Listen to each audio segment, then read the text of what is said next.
Muito bem. Eu também tenho um laço emocional com o SEBRAP.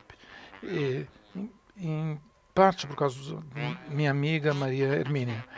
A primeira vez que eu vim a São Paulo foi em 1971, que foi 2 anos depois que o EBRAP abriu, ou foi fundado, e eu tive fui convidado para um jantar fantástico, onde eu conheci vários dos fundadores. Desde então, eu estive aqui em São Paulo muitas vezes, algumas vezes por razões intelectuais e outras vezes simplesmente para visitar amigos antigos, aqueles, muitos dos quais estão aqui nessa sala hoje. Como vocês podem ver dessa pequena autobiografia, eu sou uma pessoa idosa. E o que acontece com pessoas da minha idade é que eles desenvolvem expectativas. Eles desenvolvem crenças sobre o que deveria acontecer no mundo, o que deveria acontecer nas eleições, aqueles governos que não fariam, não teriam uma vida política, social e econômica que deveriam. E, por outro lado, essas crenças desaparecem. Eu estava conversando justamente sobre isso com a Maria Hermênia, com a Marta, e eu dizia, eu nunca esperei por isso. E a Maria Hermênia me disse, nós não merecemos o que nós estamos tendo. É exatamente isso que eu tenho estado fazendo. De repente, eu me encontrei completamente desconcertado. Eu não vou ler aqui o que está escrito, vocês leem depois. Mas eu comecei a pensar. São coisas tão disparatadas e pequenas, eu fiquei realmente perplexo. E as minhas crenças foram realmente terminaram, elas foram cortadas, não somente da minha geração, mas muitos de vocês, coisas que jamais esperaríamos, coisas estranhas aconteceram. E minha primeira intuição foi a seguinte: realmente não faz sentido. Mas nós, intelectuais, nós temos essa compulsão. Mais do que isso, talvez seja a nossa tarefa, que seria dar sentido às coisas. Mas isso não é um trabalho simples. Então eu comecei a pensar, será que isso é um exercício ilusório, enganador? O Pangloss diz no Candide de Voltaire, everything must have a cause, ou tudo o que acontece deve ter uma razão. Então, se você pensa na crise da democracia, nós devemos pensar principalmente que tudo está relacionado a tudo. Então, tudo realmente não faz sentido, seja pensar assim. Talvez sim, talvez não. Na verdade, ir atrás das causas é uma tarefa muito difícil. Então eu vou começar a levantar dúvidas. Também não é claro se os fatos podem ser explicados. Estamos falando aqui de partidos radicais de direita. Qual é a tarefa de um político que foi eleito? Um antigo colega meu dizia, na verdade, o fato é, de fato, muito abstrato. Então, a gente tem que ser cético com relação às coisas. Focar no meu desconcerto. Eu vou fazer perguntas sobre crise e democracia na Europa. Bom, e a situação no Brasil? Que existe uma deficiência intelectual que mostra que alguma coisa está errada. Eu escrevi sobre isso, a respeito desse assunto. Quando eu comecei a pensar sobre a crise da democracia na Europa e nos Estados Unidos, Eu parei e me perguntei, e que tal a América Latina? Bom, daí eu falei, não, as coisas na América Latina são diferentes. Parece que eu estava diferente e ainda não sei por quê. Não entendo o porquê. Parte do motivo de estar aqui é de escutar dos meus amigos por que eu estou errado. Será que eles são semelhantes ou não à situação nossa? Eu tenho que dizer para vocês, eu tenho que dizer que não vou tentar dissuadi-los. Eu vou fazer perguntas, vou mostrar várias imagens. É uma agenda de pesquisa. Eu não vou dar respostas. Eu vou deixá-los descontentes porque eu vou deixar tudo aberto. Eu não vou dar nenhuma resposta. Então, eu vou falar rapidamente sobre crise. A democracia está em crise se algumas condições ameaçam a sua sobrevivência. Existem várias hipóteses que mostram que a democracia está em perigo se ela falha na hora de gerar o bem-estar econômico, se ela não incute nas pessoas confiança nas suas instituições ou se ela falha na manutenção da ordem pública. Como explicar isso? Talvez, tipicamente, existem alguns sinais de que mostra que tudo isso está em perigo. Logicamente, existem conflitos. Algumas pessoas se beneficiam do status quo, algumas pessoas desejam mudança, pessoas têm diferentes valores, colocam pesos diferentes na liberdade, igualdade, ordem, autoridade, etc. Então, os conflitos são inevitáveis. E eu acredito que toda crise contém em si mesmo soluções potenciais. E essas soluções pode ser que o desastre desapareça, talvez existam reformas parciais, exista uma deterioração gradual e também um colapso discreto.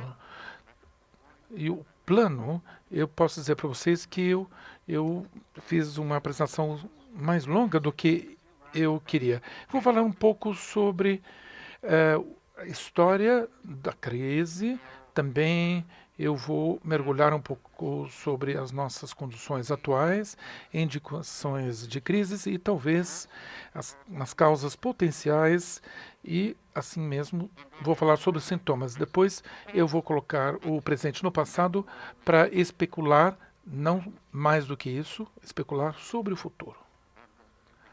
Também eu vou falar sobre a possibilidade de um retrocesso, que eu vejo um grande perigo para a democracia. Então vamos falar um pouco agora sobre o passado. Eu vejo as democracias que existiram depois de 1918, que foram consolidadas no sentido de que a experiência dessa alternação, o rodízio de diferentes visões. Isso significa que as democracias são resultado de uma mudança através das eleições. E depois, eu também fiz alguns estudos sobre a Alemanha, sobre o Chile, os Estados Unidos, sob a administração do Nixon, e a França entre 1958 e 62. O que eu descobri com o estudo desses casos, dessas democracias que caíram ou que não caíram no passado? 11 dessas 88 democracias consolidadas colapsaram de uma maneira discreta desde então. Eu gostaria de enfatizar, de uma maneira discreta. Eu vou falar sobre isso mais tarde, mas são os únicos casos que eu considero aqui são aqueles que eram óbvios que o regime mudou.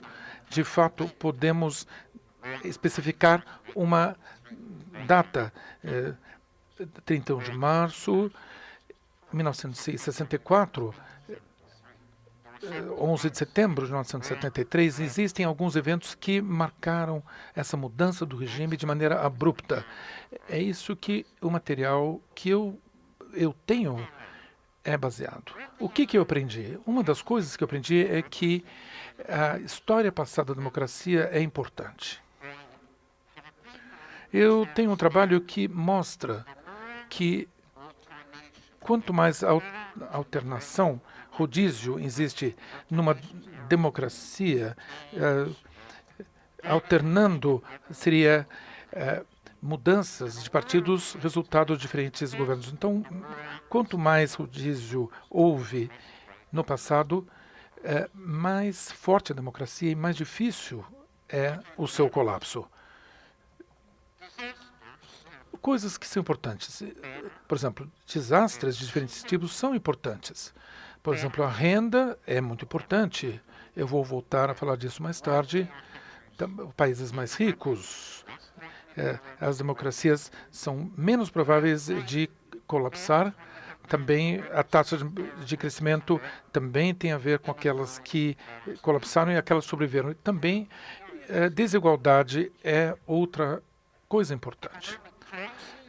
Crises econômicas, também o colapso de 3% em 10% em 3 governos consecutivos, também crises governamentais, também limbos institucionais, que são um limbo para saber quem é que vai governar. Então, também existem crises mais importantes que a crise do governo. Também alguns sinais, existem vários tipos de sinais daquelas democracias que caíram. Por exemplo, movimentos anti-institucionais, também movimentos antidemocráticos, também violência generalizada pelo Estado contra o Estado e privada entre os grupos.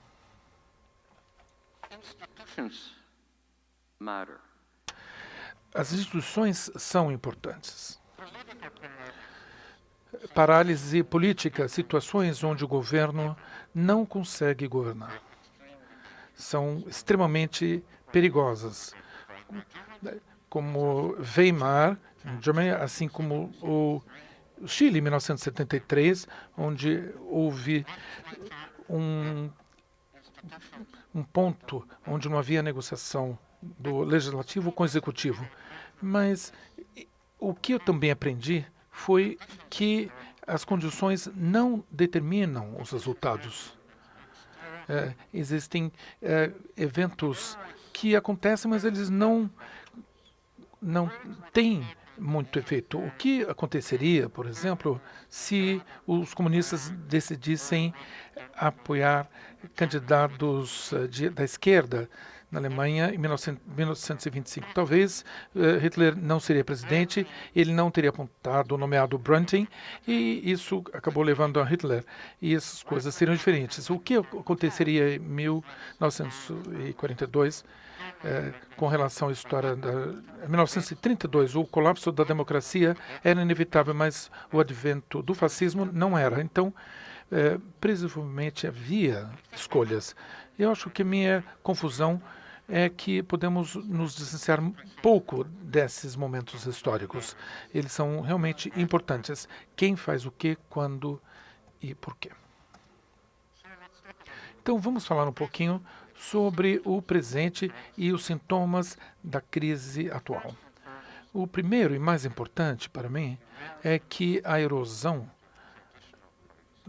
dos sistemas partidários originais. Quando observamos a Europa, o que nos espanta é que o sistema de partidos europeus se tornaram consolidados nos meados de 1920. Houve partidos de centro-esquerda, também de centro-direita e outros pequenos partidos.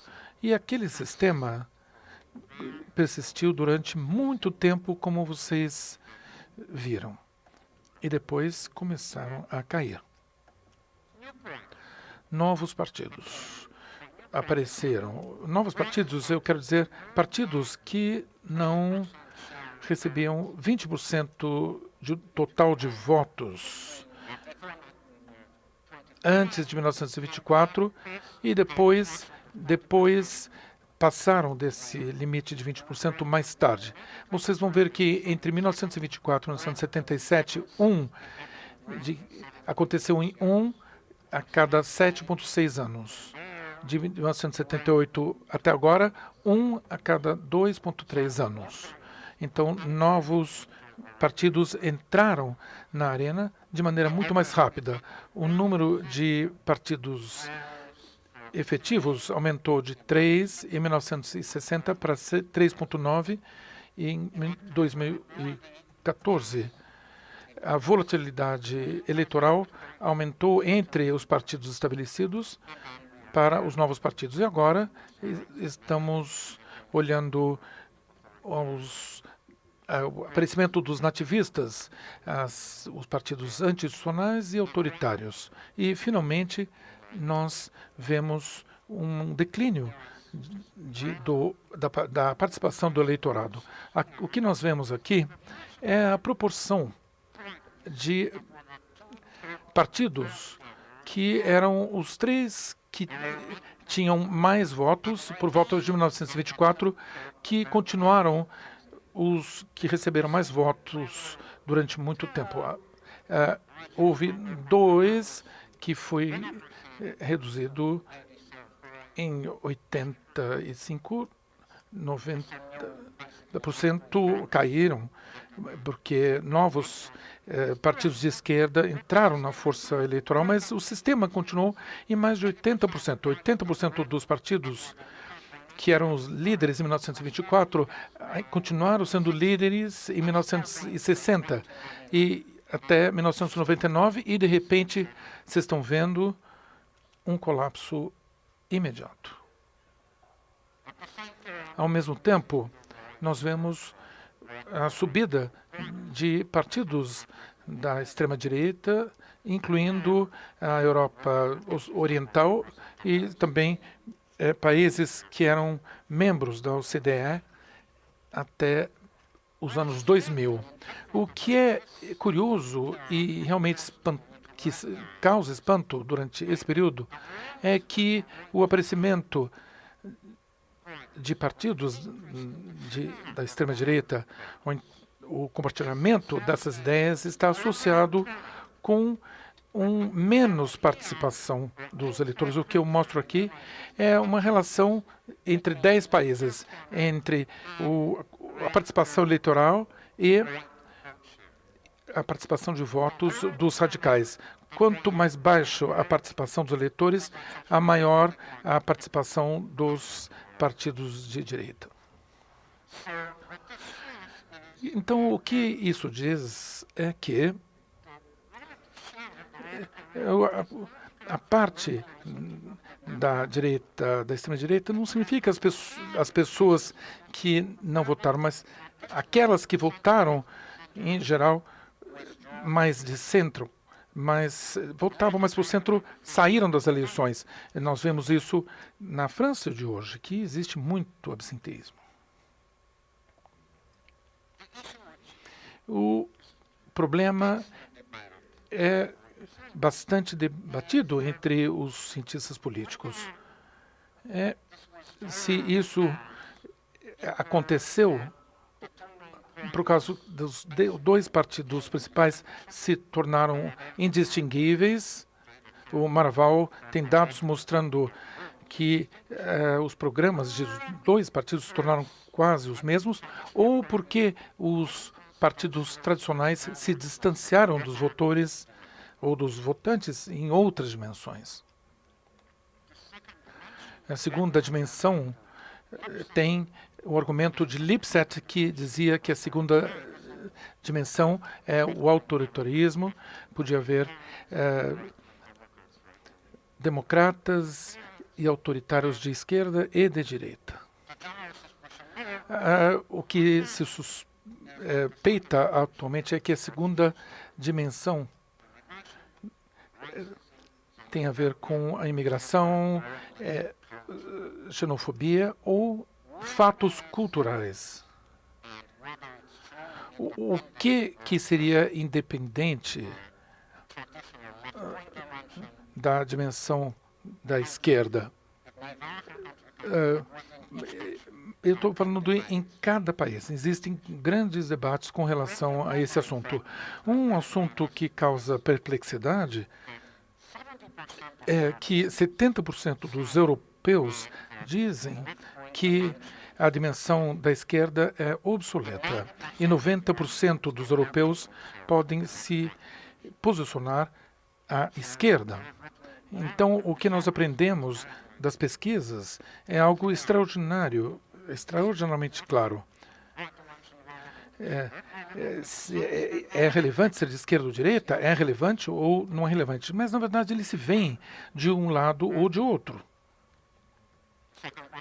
A segunda pergunta é por que os partidos tradicionais deixaram isso acontecer? Qual é a dinâmica de um equilíbrio eleitoral, uma situação onde os partidos tradicionais não chegariam aos votantes, aos eleitores, com a probabilidade de conseguir chegar a uma segunda dimensão. Aqui, alguns debates que ocorreram, aqui uma pequena amostra desses debates. É um assunto bastante controverso em vários países estudados. Existem algumas novas dimensões, mas o que esses personagens realmente têm a nos dizer? Quais são as possíveis causas? Eu gostaria de convidá-los a olhar a parte esquerda desse gráfico. Isso é uma coisa que talvez vocês já viram em várias versões. Aqui vocês têm a dinâmica de rendas de pessoas diferenciadas de os 40% que tem mais, os 40% que tem menos. Aqui eu estou dizendo 1980 na Europa, porque o mesmo acontece na Europa como em outras regiões. A renda das pessoas que têm mais, ganham mais, é 1%, que estão aumentando cada vez mais até 2008. Depois, a renda de alguns entre 30% e 40%, na parte mais baixa, eles continuaram estagnados nos Estados Unidos no final dos anos 70 e na Europa, pelo menos nos últimos 10 anos, desde 2008. Vamos ver no gráfico do lado direito.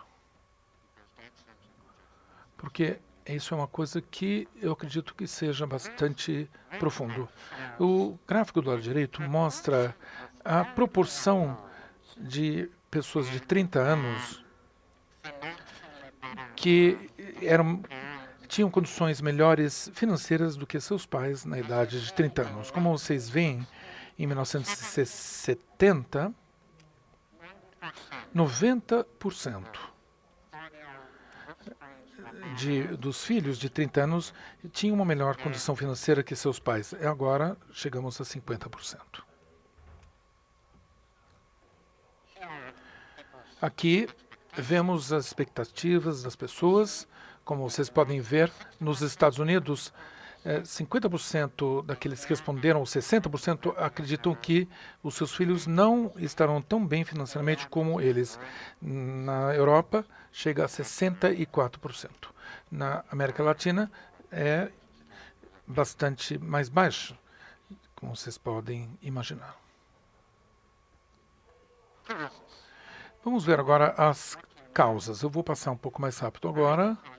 O que eu posso dizer para vocês é que existem vários economistas que dizem, bom, a desindustrialização, as exportações, a China destruíram a indústria, destruíram trabalhos bem remunerados, isso é a real causa.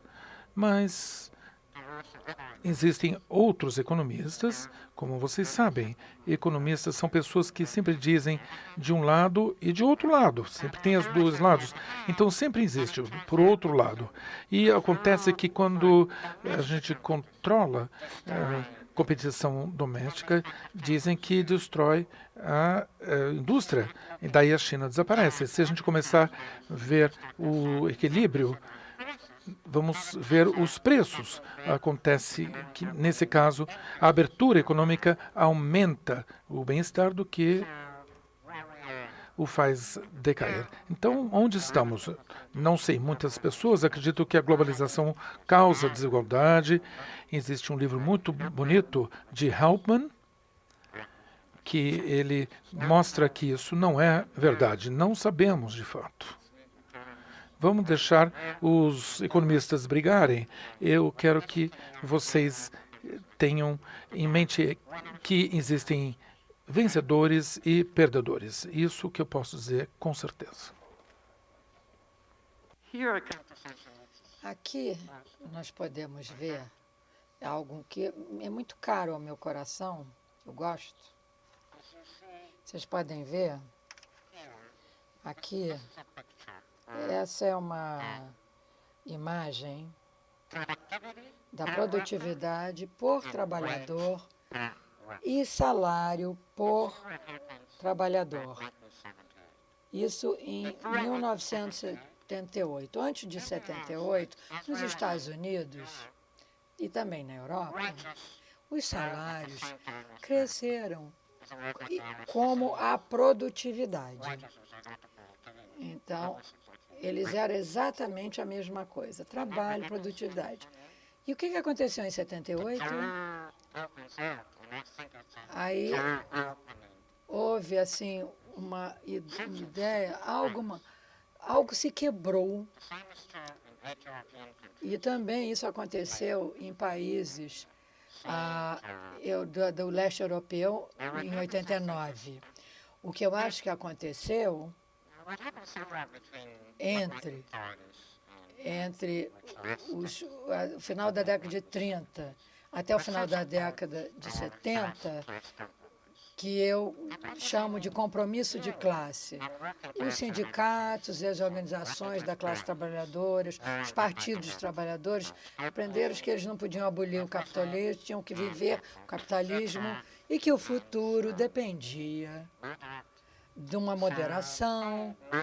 Então, eles moderaram seus salários e com outras demandas. O capitalismo, e os capitalistas descobriram que podiam viver com essas demandas. E os governos descobriram como administrar isso.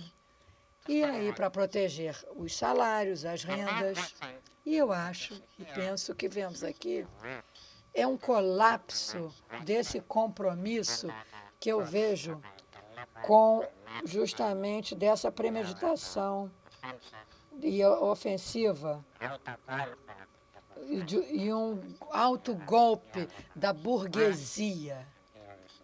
Aqui vocês podem ver as consequências.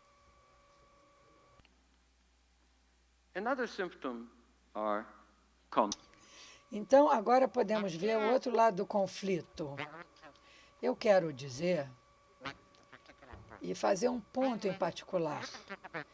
Nós falamos de polarização e como falamos, e a distância entre o que as pessoas idealmente desejam e muitas pessoas que querem que os impostos diminuam, outros que os impostos aumentem. Então, quanto maior a massas e quanto mais... Então, vai depender, e a polarização da sociedade é uma maneira tradicional de pensar.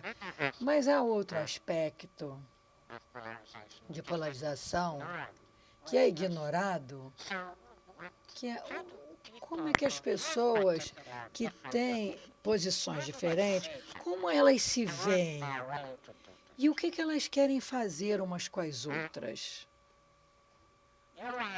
Talvez vocês pensem, talvez vocês querem legislação permissiva, talvez legislação restrita, por exemplo, de aborto, mas se pensamos diferente, o que eu quero fazer com o seu pensamento que é diferente do meu? Então, os conflitos e a polarização têm duas dimensões. E eu acho que aqui observamos não é só a polarização de pontos ideais, mas também, e precisamente, da hostilidade entre as pessoas, se controlamos as pessoas entre suas ideias. E aqui nós vemos no tempo, temos a polarização nos Estados Unidos, que são a parte conservadora liberal. Nós temos os dois partidos, republicano e democrata. E aqui em 94 eles estavam começando a 2 picos. Em 2004 vocês estão vendo como eles estão se afastando, os picos vão se afastando uns dos outros. E vamos ver agora, 2017. Então, a posição ideal daquela dimensão, ela tem uma divergência acentuada. Então, nós temos, aqui vemos também na Europa, tem o centro-esquerda, tem uma grande massa no centro e também na centro-direita. Então, não há tendência clara de polarização. Aumenta em alguns países, diminui em outros países e permanece a mesma em outros países. A imigração é também uma questão que faz uma divisão. Então, temos aqueles apoios dos partidos políticos nos Estados Unidos, mas a distribuição e das posições também são bimodais na Europa. Tem uma grande massa que pensam que mais imigrantes é bom para todo mundo, e uma grande massa que dizia que a imigração é péssima. E isso vai divergir entre os grupos. Mas a imigração que é usada pela direita nos Estados Unidos, e na Europa também, isso nos leva ao erro. Porque, se vocês veem aqui, os políticos da direita, por exemplo, o presidente Trump, é controle das nossas fronteiras. Controle das fronteiras, senão vamos perder a soberania nacional, nenhum Estado pode permitir.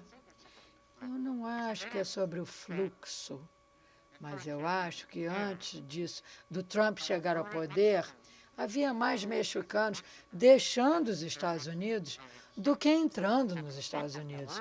Então o efeito foi deixar o México entrar depois da guerra. Então, não é sobre o fluxo, na realidade. Como já o Le Pen diz que o imigrante, quando o Trump diz imigrantes, eles não querem dizer as pessoas estão atravessando a fronteira. Eles já estão falando em várias gerações. Os norte-africanos, árabes, nos subúrbios de Paris, eles estão lá há 3 gerações. Então, eu acho que a imigração não é apenas um disfarce para o racismo. Então, é o que está acontecendo e como nós vamos fazer algum sentido. Parece que, falando e relatando esses fatores de várias maneiras, diferentes níveis, produz resultados que não são tão robustos. Eu vou passar rapidamente por isso. Eu quero enfatizar que onde buscar o poder que está, o poder, ele é xenofóbico, racista, autoritário, que é o partido que está no lugar. Eles têm uma grande estagnação, ele é exceção, tem uma economicamente desigual, dividido politicamente, decadente em termos de posição internacional, assim como infraestrutura, educação e saúde. Esse é o único país que a expectativa a expectativa de vida decaiu em pessoas do sexo masculino de raça branca. Então, que é o único sistema presidencial que teve ele teve uma votação indireta de 48%. E agora, o que aconteceu quando vamos estudar as atitudes individuais e as tendências de votação? Os economistas, que são imperialistas, a economia explica muito. Então, vamos ver as atitudes da economia que pode explicar isso. Vocês podem ver as condições atuais e algumas pessoas que veem de que, de fato, as condições financeiras atuais afetam o voto. Vocês podem ver que a mesma coisa nesse estudo maravilhoso de países do leste europeu,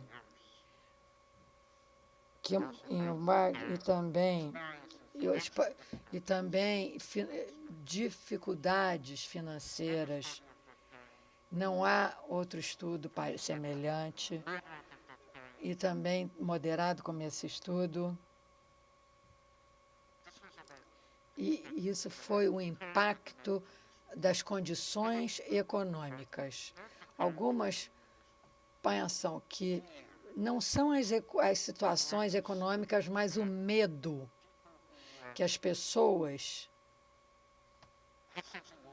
têm algo a perder. E o medo de que tem algo a perder é que fazem com que eles se inclinem para a direita. Então, Keynes e Tacner falaram que as pessoas que aquelas que têm medo do futuro, votam à direita,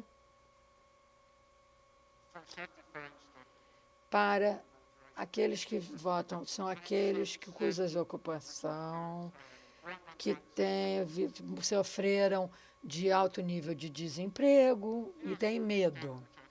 Aqui tem um outro estudo que eu acho muito bom, que essas pessoas, pela Europa, o que vocês pensam que são as tensões sociais mais importantes no seu país? Ricos e pobres, gerentes, trabalhadores, jovens, idosos, grupos raciais, étnicos, ou as pessoas que experimentam dificuldade de renda e que vão perceber as altas tensões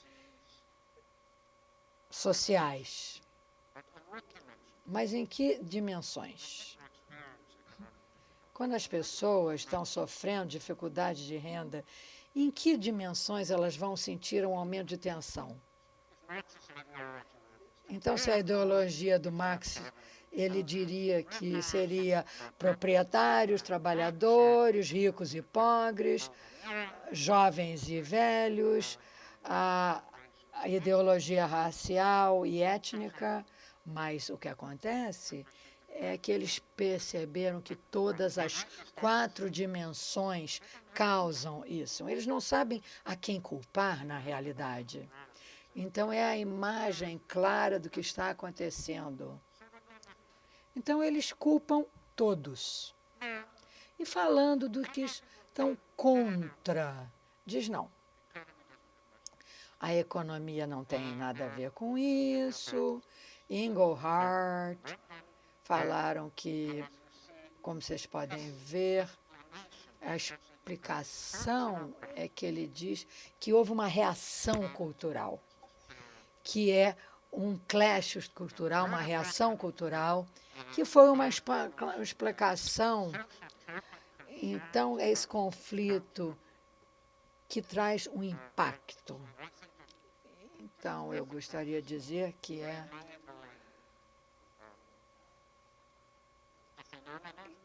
esse fenômeno que nós podemos ver pessoas com racismo, e eles chamam isso eu não sei se esses estudos vão conseguir explicar tudo. Eu acho que fomos deixados com que o fator econômico, em todos os estudos, maiores ou menor, é sempre significativo estatisticamente, mas não explica tudo. Então, eu acho que o melhor estudo, eu acho que a última vez que Stone e Colantoni estudaram regiões e eles encontraram diferenças regionais, proporção de empregos e a perda de empregos comparados com a China e comparavam regiões no máximo dos 25 que perderam e regiões no mínimo dos 25 que perderam. Encontraram que a diferença entre eles tinha 8/10 dos votos. Então, os partidos alemães de direita e de esquerda, eles explicaram que era 11,9. E onde estava o resto? Onde estava o resto e onde vinha o resto? Acho que não sabemos onde está o resto. Então, outro tópico de debate, então, são os efeitos. Quais são as posturas? Então, por exemplo, aqueles que eu já mostrei para vocês. Há muitas pessoas que dizem que sim, há uma polarização na Câmara dos Deputados, que falam que vem da desigualdade de renda. Então, desigualdade de renda e a polarização. E a frequência também de chegada dos imigrantes, isso faz uma correlação em vários países. Então, essa é uma hipótese. Mas a outra hipótese é que as atitudes sempre estiveram lá. Vocês podem ver que a gente podia lembrar que como eles se chamavam uns aos outros. De Krauts, que eram os alemães, Dagos, que eram os mexicanos, Japs eram os japoneses, Polacks eram os poloneses, Spix eram os italianos. Então, são nomes que eram ruins, nomes já de deboche, diminuindo as pessoas, que reprimia essas pessoas. Então, talvez, vocês sabem que houve a força civilizatória da hipocrisia. Então, a hipocrisia perdeu essa força civilizatória. E agora o Trump começa a trazer esse tipo de hipocrisia e esse preconceito. E as pessoas começaram a usar esse tipo de linguagem. O patriotismo é uma palavra que não era usada na Alemanha e no Japão até muito recentemente. Qual é o erro de ser patriota? Por exemplo, qual é o problema do alemão ser patriota? E essa palavra, ela vinha dessa conotação política. Então, agora há patriotismo na Alemanha. Porque o patriotismo foi reprimido.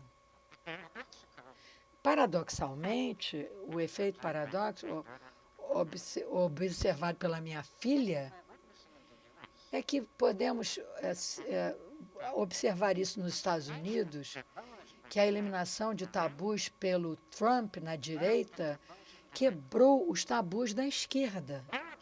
Então, agora nos Estados Unidos, as pessoas se dizem socialistas.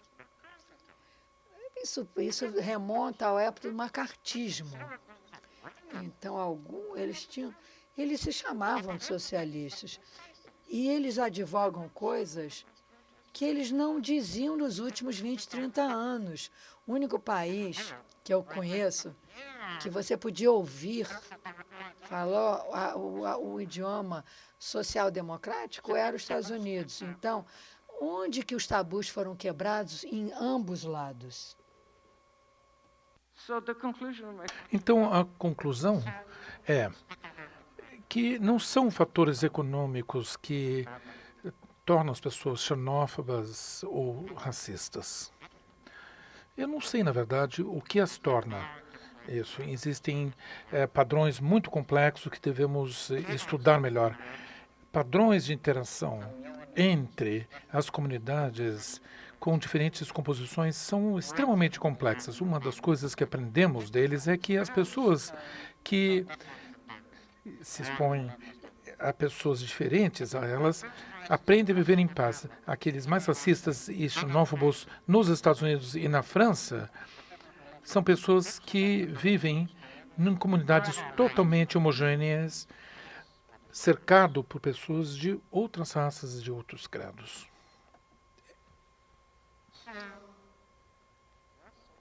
Então, a última sessão tem a ver com o futuro.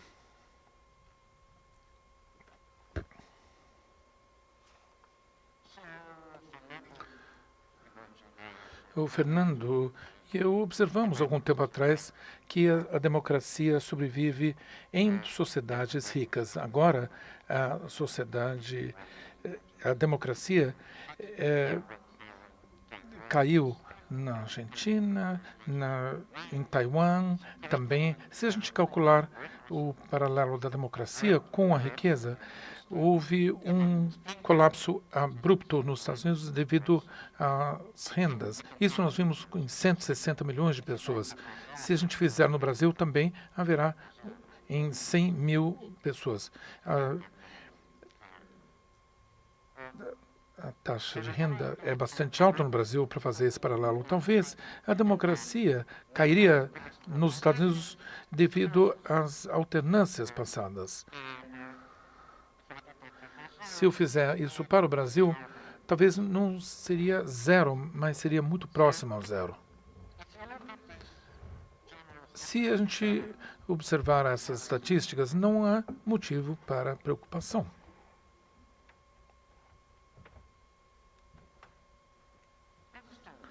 Mas ainda estou nervoso. Por que a gente ainda está nervoso? Eu acredito que eu me sinto assim porque existe alguma coisa de combinação das condições atuais que nós não sabemos ainda os seus efeitos, não entendemos, ou talvez as democracias vão morrer de uma maneira diferente, não de maneira abrupta e rápida, mas gradualmente, quase imperceptivelmente.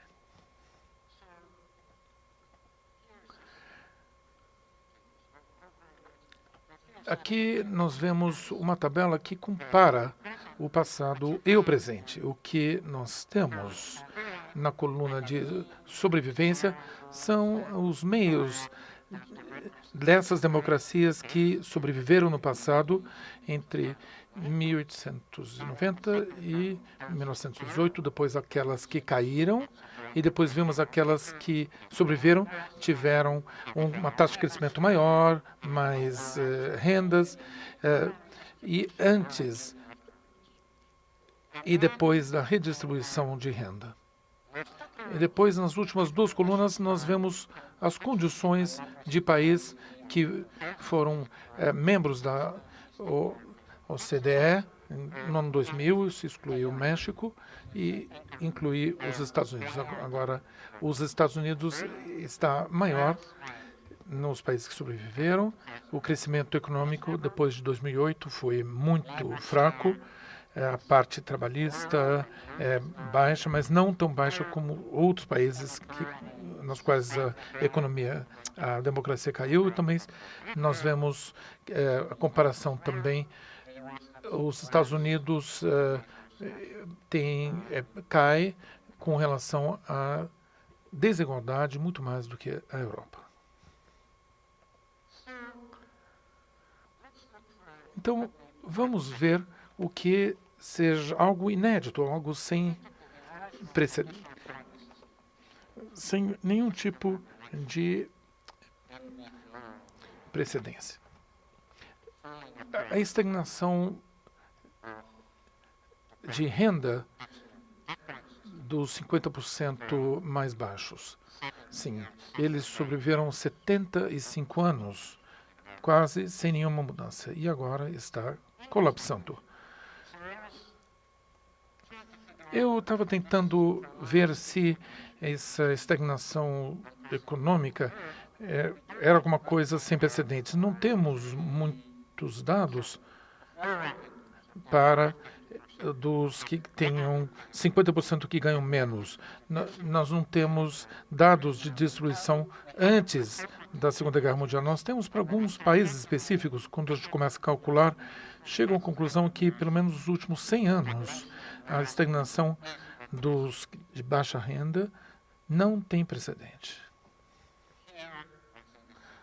Aqui, eu acho que é uma coisa bastante importante. Vamos pensar um pouco. Talvez, desde 1820, toda geração que viveu e acreditou que os seus filhos iam ter um progresso material melhor que eles tiveram. E acreditavam também no progresso material intergerações. Isso fazia parte da nossa cultura, da nossa civilização. Então, o colapso, a queda dessas crenças, e apoiado por fatos, eu acho que é tanto sem precedentes, e eu acredito que seja uma coisa perturbadora.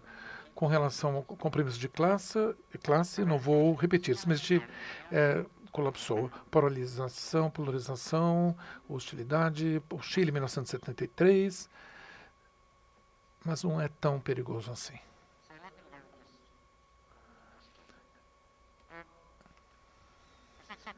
Como eu disse, os colapsos anteriores eram muito discretos e as mudanças de regime também eram bastante sutis.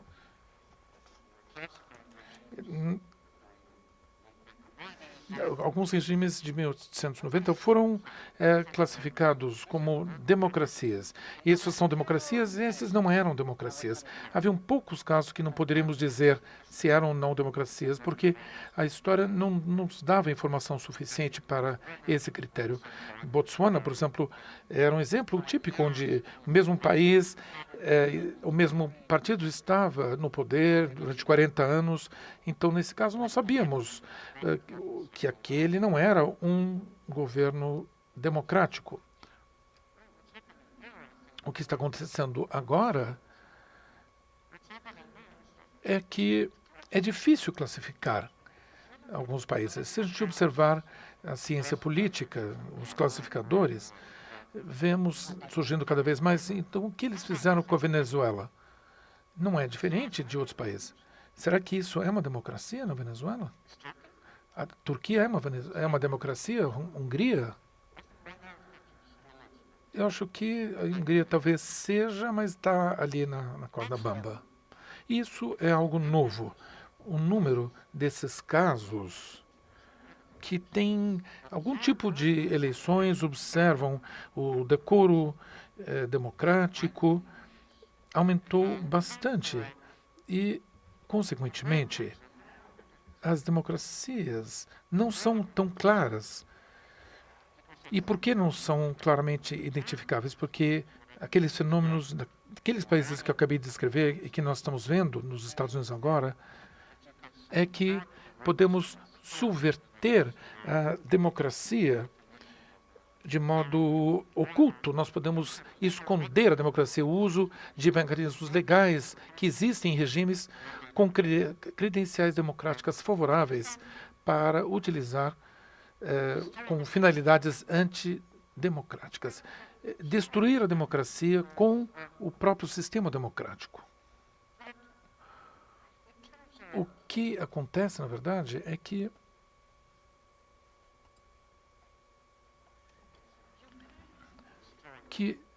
você pode destruir a democracia de maneira democrática.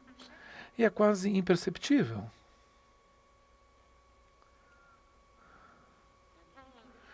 Na Polônia, as regras do parlamento dizem que o parlamento deve ter audiências sempre que propostos pelo governo. O que o governo faz, então? Eles começaram a propor projetos de lei para os membros, para aqueles que apoiavam o partido e não fizeram nenhum tipo de consulta a todos os do parlamento. E isso não foi discutido. Outro truque da Polônia que eu gosto, o parlamento passou uma lei obrigando um acordo constitucional para considerar casos na ordem que eles iam aparecendo. E isso é uma coisa inocente, não é verdade? Mas qual o efeito? A Suprema Corte tem 2 ou 3 anos para analisar a constitucionalidade das leis que são julgadas pelo tribunal. E isso pode continuar. Eu posso dizer que a gente pode seguir adiante e analisar cada uma dessas medidas que parecem perfeitamente democráticas e, na verdade, acabam tendo 2 efeitos.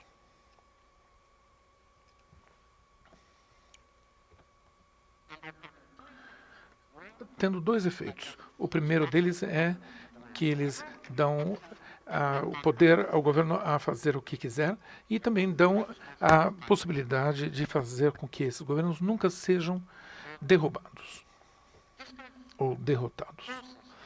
Isso, o que eu chamo de subversão oculta.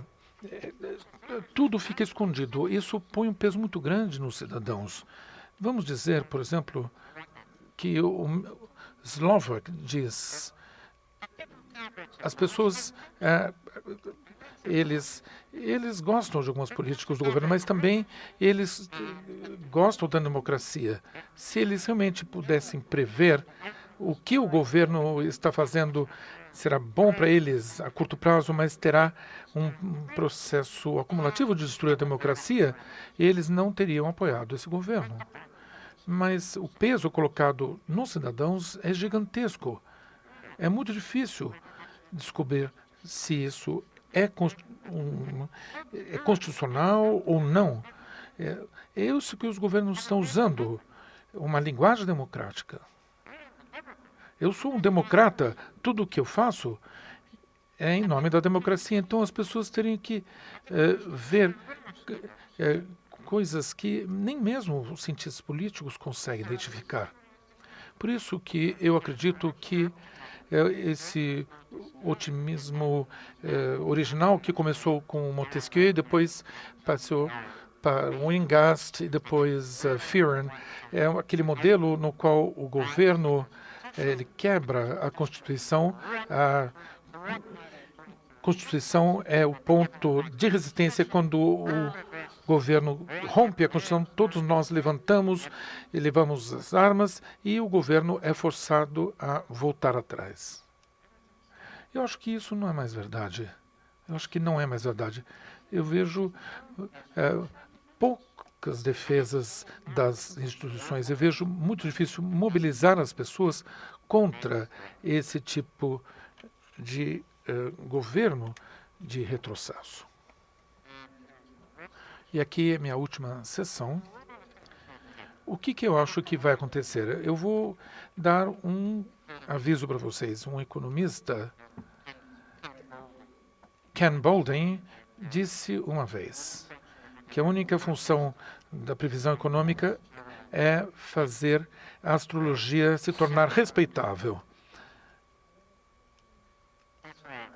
É por aí que eu estou seguindo. Então, o que pode acontecer? Eu vou passar rapidamente na economia, mostrando para vocês o que eu acho que vai acontecer.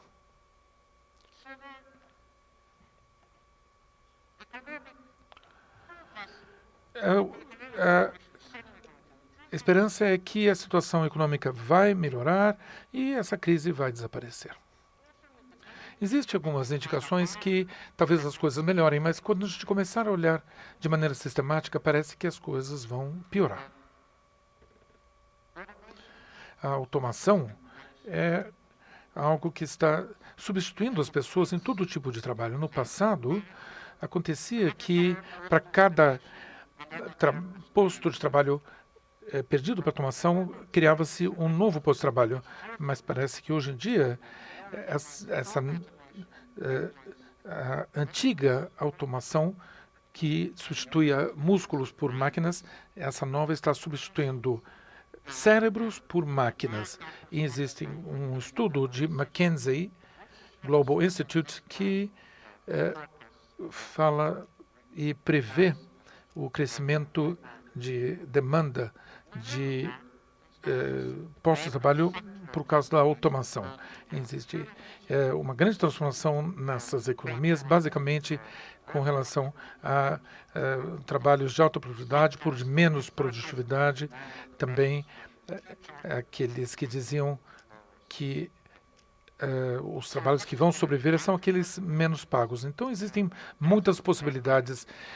Por um lado, a crise evaporar, porque de repente a economia vai melhorar, ou gradualmente vai continuar essa estagnação de renda baixa para todos. O que eu gostaria de terminar é falar sobre o populismo. Porque esse termo é sempre utilizado de maneira negativa.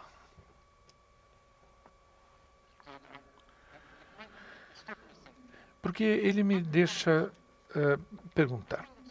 Eu acho que é logicamente inconsistente reclamar de uma desigualdade persistente e crescente e reclamar do populismo. Se por populismo você quer dizer crítica de instituições representativas, talvez seja uma rejeição a essas instituições representativas, então é óbvio que alguma coisa deve estar errado com essas instituições. Se essas instituições funcionam bem sob a democracia, não teríamos o tipo de desigualdade que temos.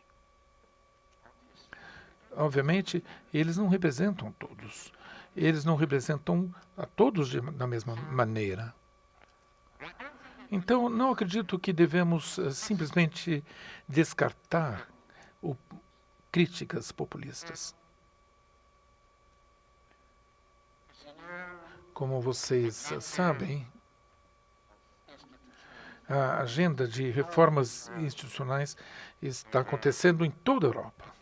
Existem ideias e novas ideias, referendos. Está na moda agora. Cinque Stelle na Itália fizeram pesquisa sobre democracia.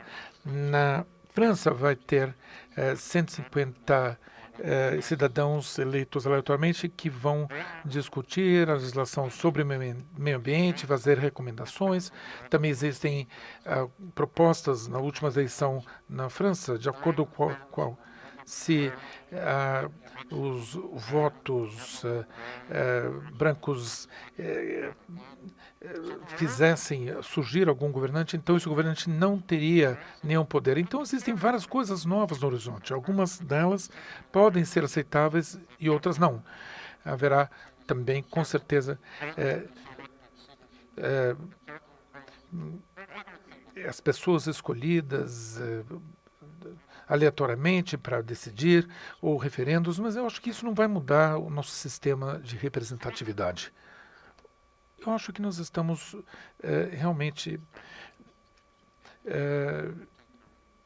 dentro das instituições, nós estamos realmente emperrados, por assim dizer, dentro com as nossas instituições. Não vamos passar para um outro. E também existem atitudes que não vão mudar essa atitude populista com as instituições da Europa. Isso não tem a ver com a composição social da sociedade, os desvios sociais. Eu não acho que o populismo vai diminuir a direita ou reduzir o poder da direita.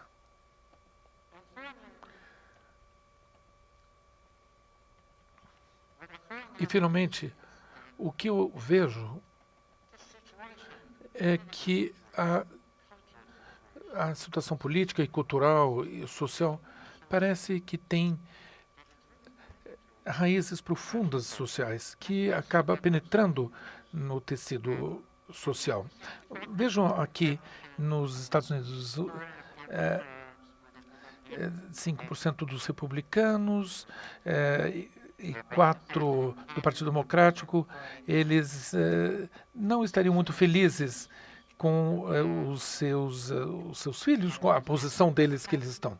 Eu vou contar para vocês uma história. O grande feriado americano é o Thanksgiving, o Dia de Ação de Graça, onde todos se unem com as famílias, uma vez por ano. E um jantar normal dura 2 horas e meia. Nos último Thanksgiving, o Dia de Ação de Graças, se nesse jantar havia pessoas que vinham de distritos que eram dominados por um partido diferente do outro. Por exemplo, se alguns vinham de um bairro democrático e outro de republicano, o jantar durava somente 30 minutos. As pessoas simplesmente têm medo de falar sobre política. As pessoas não falam, têm medo de falar sobre política. Não sei se vocês têm a mesma experiência aqui. Eu tenho, especialmente na França. Você espera alguns sinais antes de saber se você pode falar sobre política ou não. Eu também penso no Chile. Os rumores no Chile em 1971 era que algum pai burguês expulsou sua filha de casa, não somente porque ela estava grávida, mas porque ela apoiava o Allende. Então a coisa é bem profunda. Eu estou quase terminando. Eu acho que a democracia trabalha com o sistema institucional absorver os conflitos coletivos que estão na sociedade, se esses conflitos são regulados de acordo com regras e normas. Isso significa que as derrotas têm que ser aceitas. Também existe que alguma coisa deve estar em jogo nas eleições, mas não demais. E que as pessoas entendem que os governos mudam, mas as vidas continuam mais ou menos as mesmas. As pessoas entendem que é muito difícil você perder uma eleição e eles vão ter que buscar outras maneiras de se defender. Então, organizações dentro das instituições também para defender. Eu acho que os perdedores também devem ter uma oportunidade para ganhar no futuro. O governo não pode fechar todas as maneiras possíveis dos perdedores ganharem no futuro. As organizações que canalizam os conflitos devem ser capazes de disciplinar os seus apoiadores, devem ser capazes de falar com os seus apoiadores nas ruas ou fora das ruas. Em 1936, houve um ativista que disse: nós devemos saber como terminar com as greves.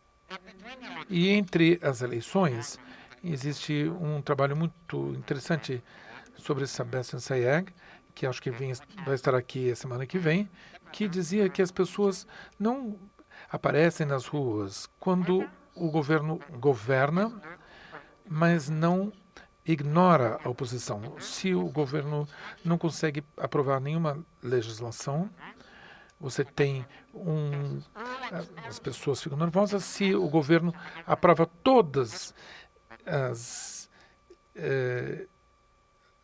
leis, as pessoas também ficam agitadas. Então o governo tem que aprovar algumas, não todas as leis. Em 1895, Engels disse: bom, no passado os trabalhadores podiam defender os seus interesses utilizando pedras, utilizando aquelas pedras. Se jogavam essas pedras. E agora nós evoluímos. Podemos utilizar um pedaço de papel em vez de usar pedras. Então, os votos são pedras de papel. Então, qual é a situação atual? As divisões têm uma raiz profunda na sociedade, as instituições representativas não trabalham muito bem, eu gosto do Azari quando ele diz que nós temos o partidarismo forte com partidos fracos, as soluções não óbvias. Eu acho que é aqui que nós estamos. Nós estamos numa crise.